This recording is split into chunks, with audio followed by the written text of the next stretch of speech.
Esto es, para mí, una sorpresa inolvidable.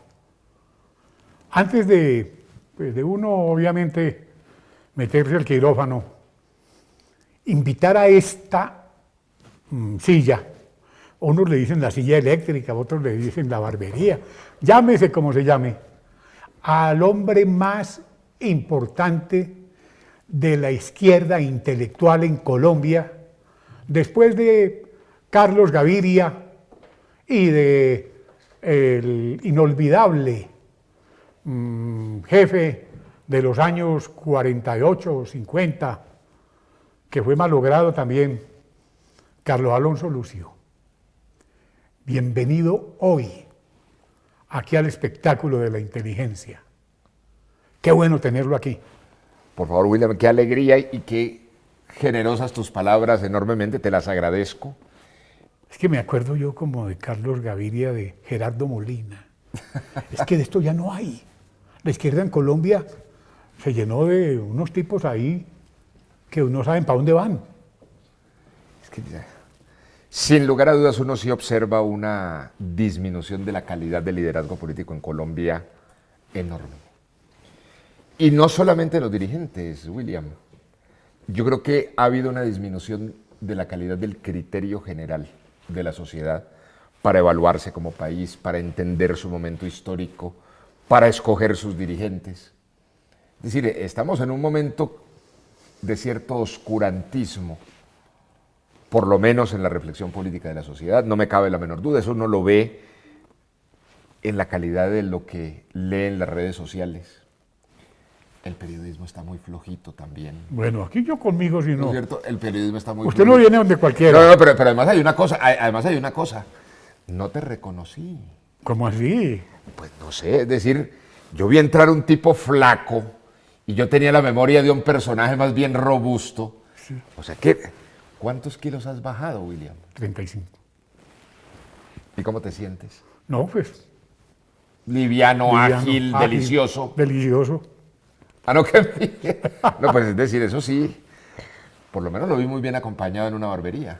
¿Cuándo? Una mujer de una hermosura, una persona inteligente y bellísima. ¿Quién era? Se llama Juliana Vega, Juliana Vega. la hija de Rodolfo Vega, el cardiólogo. Pues una mujer absolutamente espectacular, espectacular. Una fría. Inclusive te vi como dedicado, a veces te temblaba la voz, ¿no? Es decir, no ejerciste el liderazgo, en fin. ¿Ah? Una fría. Como Frida Kahlo. Sí. Tiene ahí como ese aire, ese porte. Todo. Qué tema tan bonito. No, y hablamos de del gran tema de la psicología ahora, después de la pandemia, pero a mí me concita preguntarle lo siguiente. Usted piensa y habla de corrido, y escribe como habla, porque es un espectáculo de la inteligencia. Muchas gracias. Entonces, hace unos días hizo una página inolvidable sobre Rodolfo Hernández Suárez en Las Dos Orillas. Ese pensamiento está regado por todo Colombia. Yo estoy asombrado. Al que le pregunto, ¿cómo está la cosa? No, yo voto por Rodolfo Hernández. Porque Rodolfo Hernández está diciendo lo que yo quiero oír. Todo el mundo me dice así. Yo no sé qué opinión tiene su señoría, porque usted es un hombre usted es una persona superior, usted es una inteligencia superior que ha sido malograda en Colombia. Te lo digo. William, mira, a mí es decir, comenzó a existir como una enorme sorpresa Rodolfo Hernández en las encuestas. Él, pues era una persona reconocida, su alcaldía de Bucaramanga fue bastante apreciable, pero nadie suponía que desde una buena alcaldía de Bucaramanga saltaría a comenzar a ejercer un liderazgo tan nacional como con el que nos está sorprendiendo.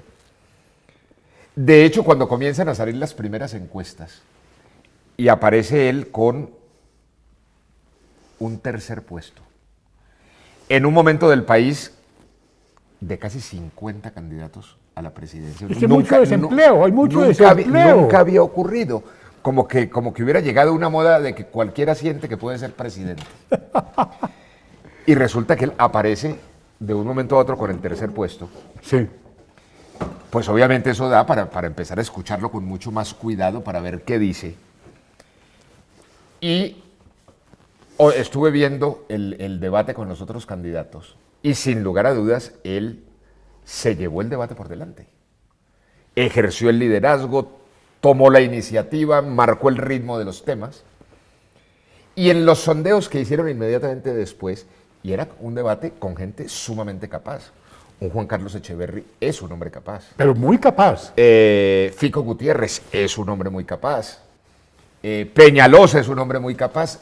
Inclusive me sorprendió, me parecieron interesantes las intervenciones de Barguil. Pero llegó Rodolfo Hernández y de verdad bailó el ejercicio. ¿Bargalville o cómo es? Barguil. Ah, Barguil, yo.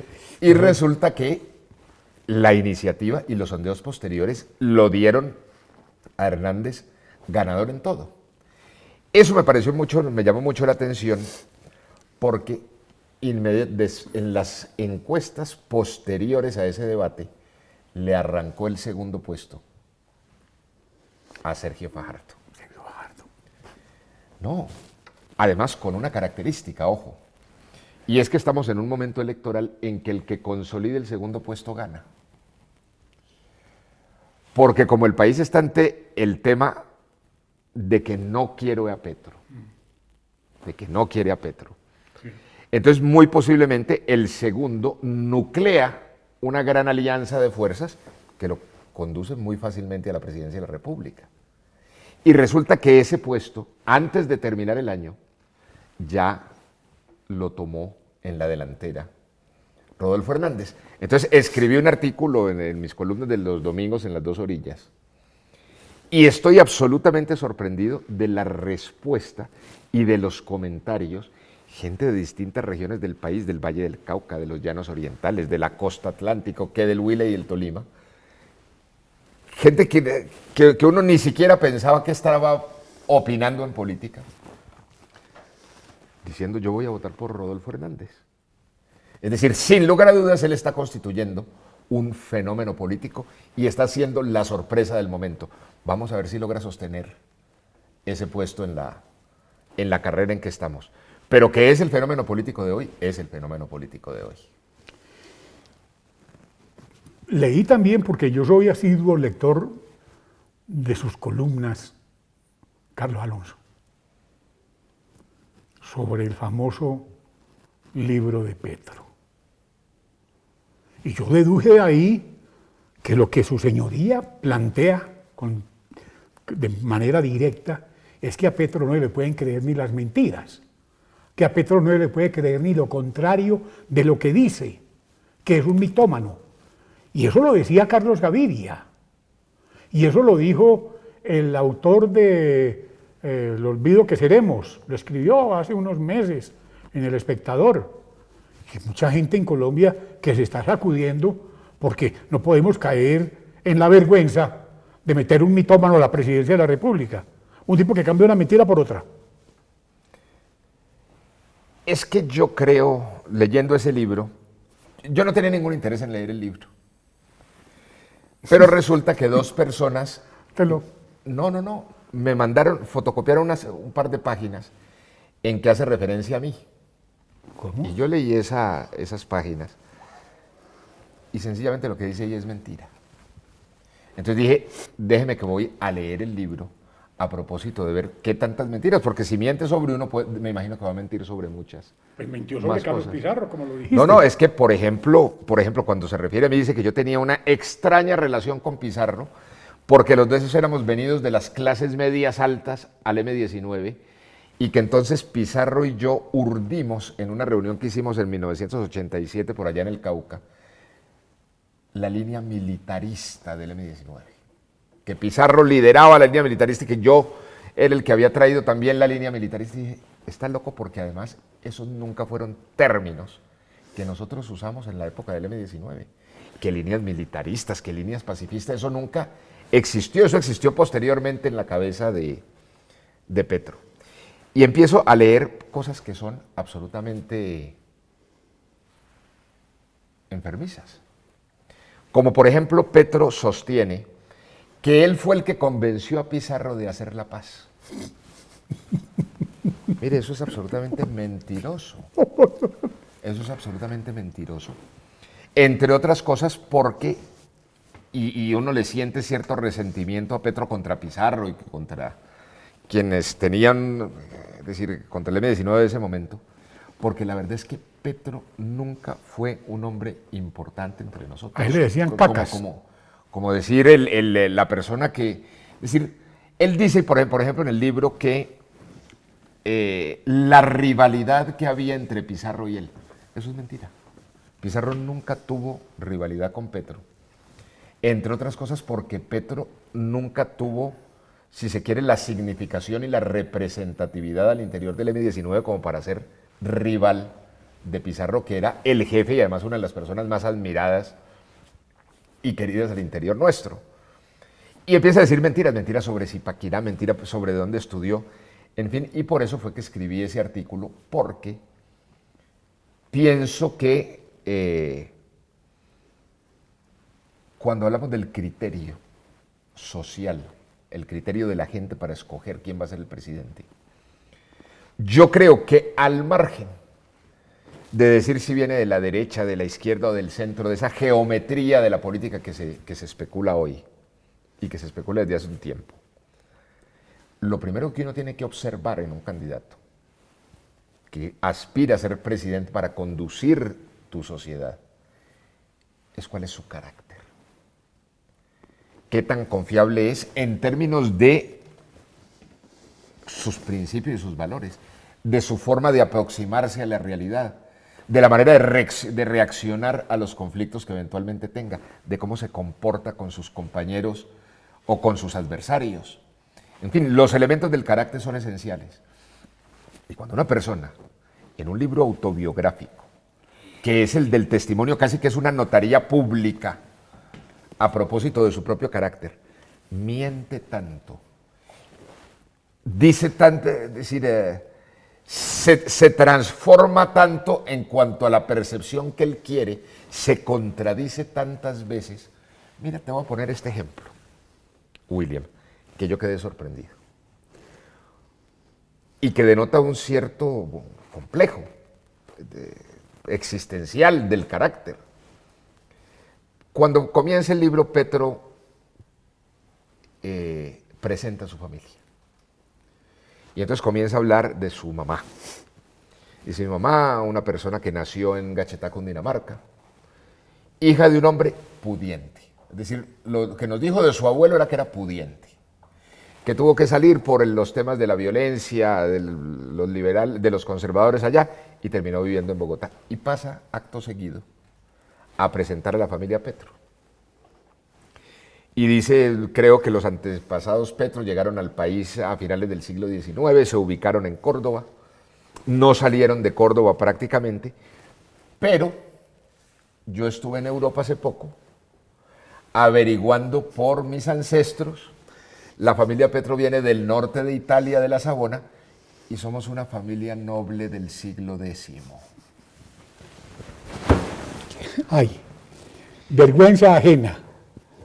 ¿Usted se imagina uno reivindicando noblezas en los apellidos? El que quiere ser supuestamente el representante del pueblo y de la revolución tuvo que irse para Italia a ver si... A mí me parece que eso denota, ¿no?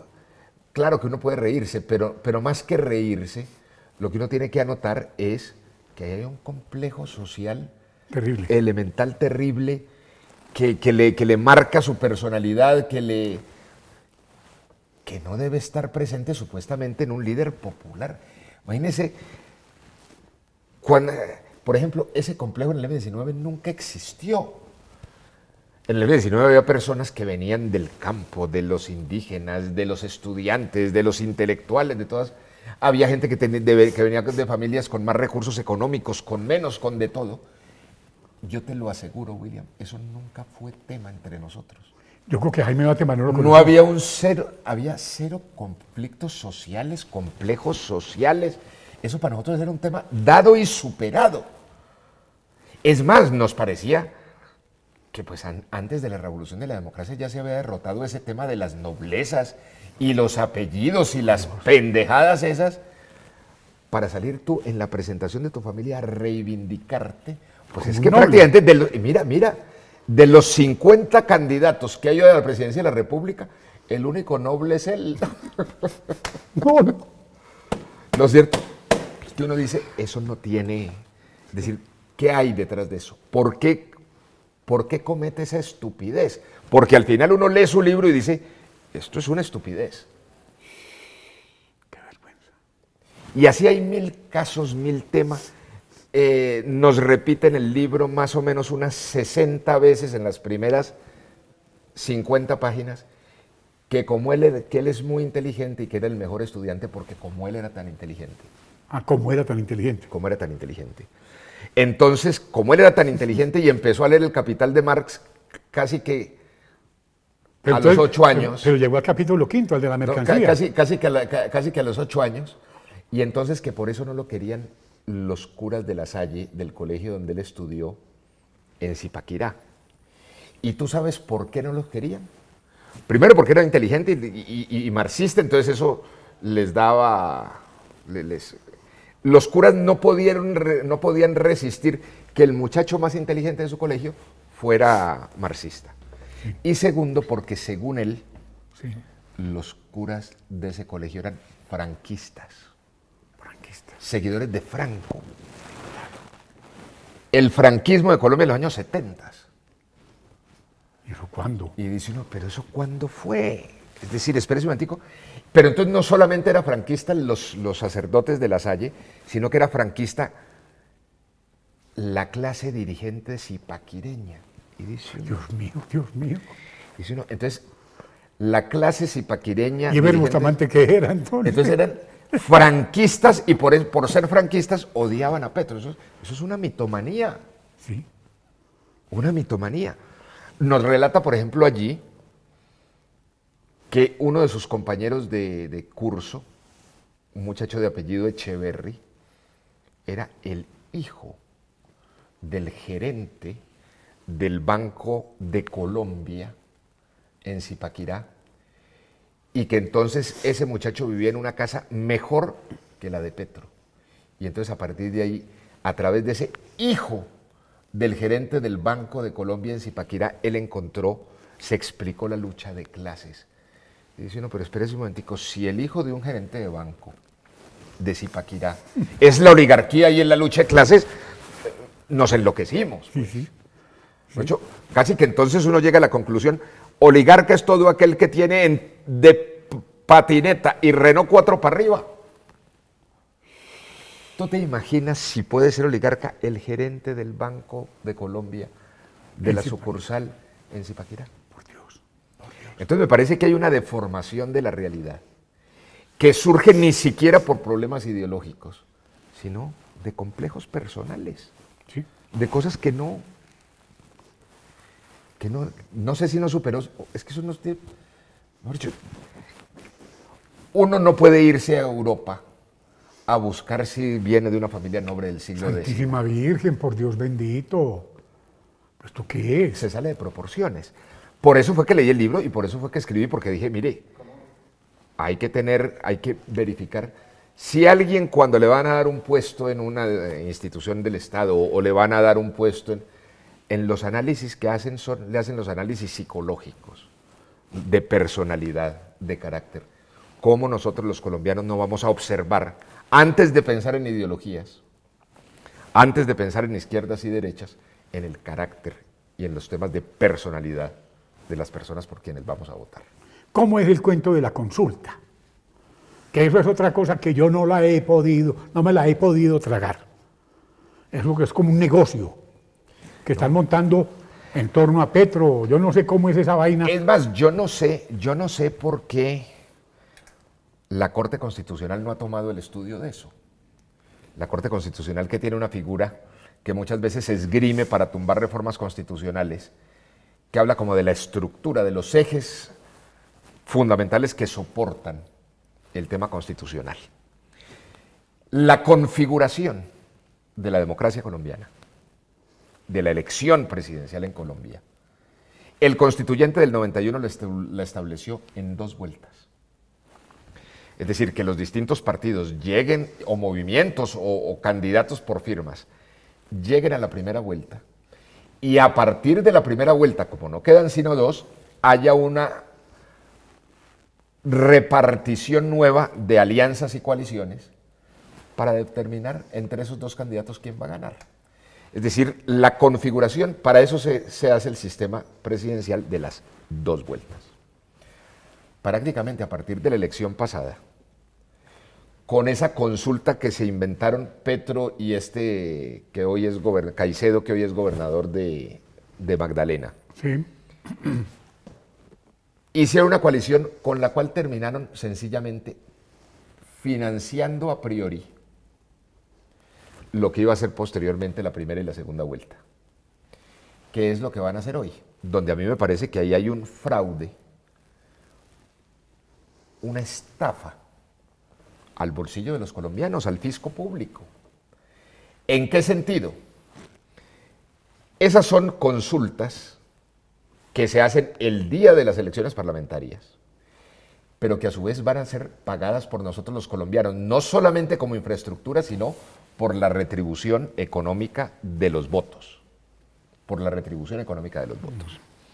Luego, el presupuesto no solamente a la luz de la democracia, sino a la luz del dinero para la democracia, era que se financiaban la primera vuelta y la segunda. Pero con las consultas terminamos financiando la consulta, que se convierte como en la primera vuelta. Y después vamos a una primera vuelta que es una vuelta y media para llegar finalmente a la segunda vuelta. O sea que estamos pagando 3 veces la campaña. Yo me hago una pregunta para poner un ejemplo. Creo que se le dieron a Petro más de 4 o 5 mil millones de pesos por la consulta entre él y Caicedo la vez pasada. Fuera del costal. ¿No es cierto? Se dieron eso. Yo me pregunto una cosa. ¿Qué consulta había? ¿Quién iba a dudar? ¿Quién dudaba en aquel momento que iba a ser Petro quien iba a salir elegido frente a? Y resulta que, como les resultó rentable, Sí. están repitiendo la tarea. Ahora, en el tema de la consulta del pacto histórico que llaman, ¿quién duda que el candidato que va a salir elegido es Petro? Frente a Roy Barreras, frente a Francia, la candidata de esos sectores, Francia Márquez, que se llama, en fin. ¿Quién duda, quién no sabe de antemano que esa consulta del pacto histórico la gana Petro? Luego, ¿para qué consulta? Muéstrame una razón distinta para que con la retribución de los votos financiar de antemano la primera vuelta y después la primera vuelta vuelve y lo refinancia y vuelve. Hay una razón económica y no más. Hay una razón económica Y no más. que me parece Voy que a hablar con el doctor Clímaco Giraldo. Es una carta marcada, Sí. William, es una carta marcada contra el erario público, sin ningún sentido político. A mi juicio, en contravía de lo que es la inspiración de la estructura, de la arquitectura de la democracia colombiana establecida en la Constitución, que es de 2 vueltas y no de 3, Señor. que pervierte la naturaleza del sistema político democrático colombiano.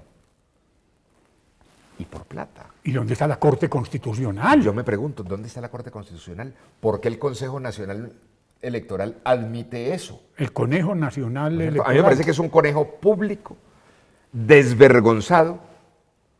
A mí eso me gustó, que uno que plantea esto es Rodolfo Hernández. Que Rodolfo Hernández dijo, si yo recogí firmas, no era para ser precandidato ni para meterme en consultas, sino para ir hasta la primera vuelta. Y se comprometió con que lo iba a hacer. A mí me parece que eso es elementalmente claro. Pero eso que hacen hoy, que es inventarse las consultas, ¿por qué nos van a poner a los colombianos a pagarles la incapacidad de ellos de ponerse de acuerdo al interior de sus partidos? Si van a hacer coaliciones, sean capaces de hacer coaliciones alrededor de sus temas, de las banderas políticas, de las reglas del juego de la política. Sean capaces de ponerse de acuerdo, pero ¿por qué nos tienen que poner a pagar coaliciones electorales con votos retribuidos por la incapacidad política de que el uno no es capaz de ponerse de acuerdo con el otro y la microvanidad del que tiene 1.2% no se pone de acuerdo con la microvanidad del que marca el 2% en las encuestas? Porque estamos en ese tamaño de liderazgos. Y dice uno, pero carajo, si no son capaces de ponerse de acuerdo, teniendo liderazgos del 2% y del 3%, no, pues cuando lleguen al 10% no se ponen de acuerdo con el Papa. Vetan al Papa. ¿No es cierto? Eso es una demostración de una incapacidad política elemental. Y resulta que a lo que tienen que aspirar es a desplegar una enorme capacidad política para volver a unir un país. No son capaces de ponerse de acuerdo los 7 enanitos de una coalición. Y después de entonces van a ser capaces de intentar la unidad nacional. Eso no da para... A mí me parece que eso es un error, es una confesión de incapacidad manifiesta. Y digo, me parece que es antiético, lo digo con todas las letras, antiético. Además de que debiera estudiarse si es inconstitucional. Hacer una consulta, que todo el mundo sabe de antemano quién la va a ganar, sencillamente para después cobrar la retribución de los votos y financiarse y potenciarse antes con el dinero de todos los colombianos. Eso no debiera permitirse, eso debiera estudiarse. Pues yo todos los días quedo más sorprendido de la profundidad de sus análisis. Yo me siento orgulloso de tenerlo aquí como invitado, porque usted le abre los ojos al país, nos habla claro, con una lucidez mental, con una precisión en los términos y ante todo con una objetividad única. Concluyo de todo lo que me ha dicho que si el señor Rodolfo Hernández es segundo, va a ser el que va a ganar. Pues eso es lo que más o menos le leo de todo lo que me ha dicho. Mire, a mí me parece que Rodolfo, primero que todo, es una sorpresa. Total. Total, y es evidente, lo están marcando, ya está reconociéndolo todo el mundo. Pero una pregunta interesante, digamos, no basta allí el análisis. ¿Por qué Rodolfo Hernández está haciendo sorpresa? Es una pregunta elemental. Porque la gente ya no cree en la clase política tradicional. La gente quiere el cambio. Claro. Y el cambio que no sea Petro. Es cierto. Es decir, ahí hay una combinación. Es decir, yo quiero cambiar de todas maneras. Y el país le va a pasar una factura de cobro a la clase política y a las élites. Y una factura de cobro con razón. Aquí vienen ocurriendo históricamente cosas que el país no soporta más. La corrupción, la inequidad económica, la desigualdad, la injusticia social, la falta de carácter de los gobernantes, la mediocridad de los funcionarios.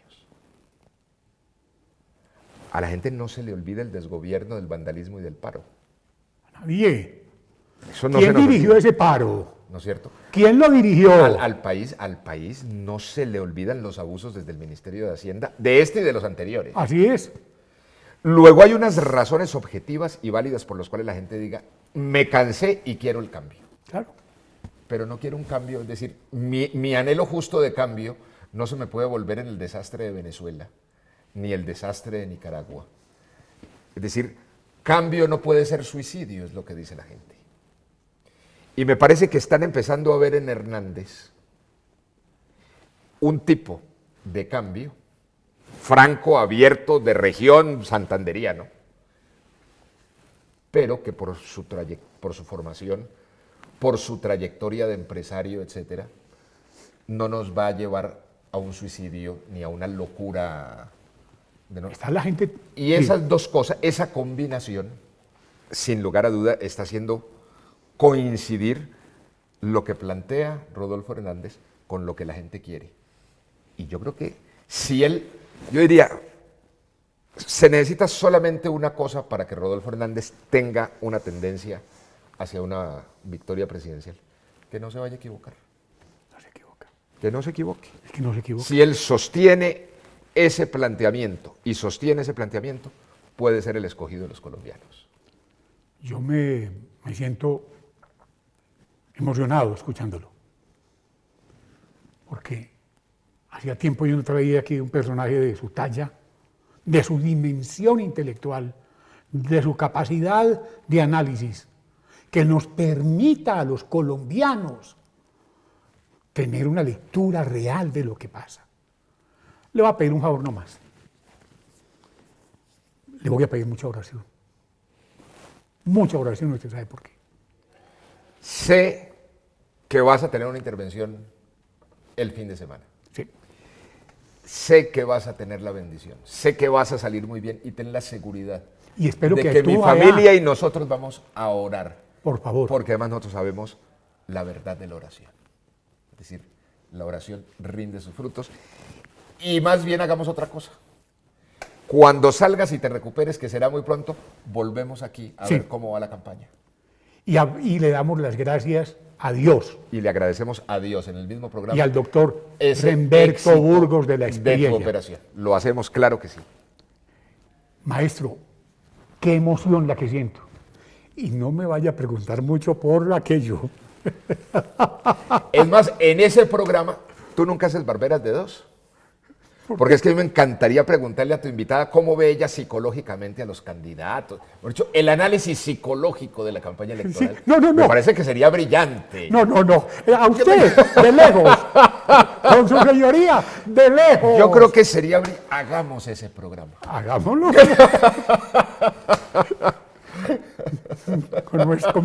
Con mi Frida Kahlo. Cero riesgo, cero riesgo. No. Es que ahora me decía un amigo que vive en Miami que se llama Edgardo Ramírez Polanía. Vi una barbería que me dejó extasiado, el cual una belleza superior. Luego me llamó Alberto Velázquez Martínez de Medellín y me dijo, William, ¿qué fue eso que dijiste? Yo quedé enredado. Cuando me sales ahora con el mismo cuento, pues la verdad es que fue un éxito total. Porque pues, que esto tiene también toque femenino. La barbería la convierto en peluquería y cuando traigo mujeres, las traigo muy bellas y muy inteligentes. Qué maravilla. Entonces queda pactado el programa. Vamos a ver. ¿A quién que le dé el teléfono? ¿No? Maestro, gracias. No, gracias a ti, William. Siempre un Quedo honor feliz. y una felicidad estar aquí. Y gracias porque tú eres, hoy por hoy, te comparo con lo que era San Pablo en su momento, que llegó y revolucionó esto y puso a pensar con sus cartas y sus vainas, porque cuando hablas de la palabra de Dios, porque lo haces con fe, con sentimiento, con pasión, porque después desde arriba no hay más. Esa es la verdad real. Muchas gracias y muy generoso. Gracias, William. A ti, tan bello, carajo.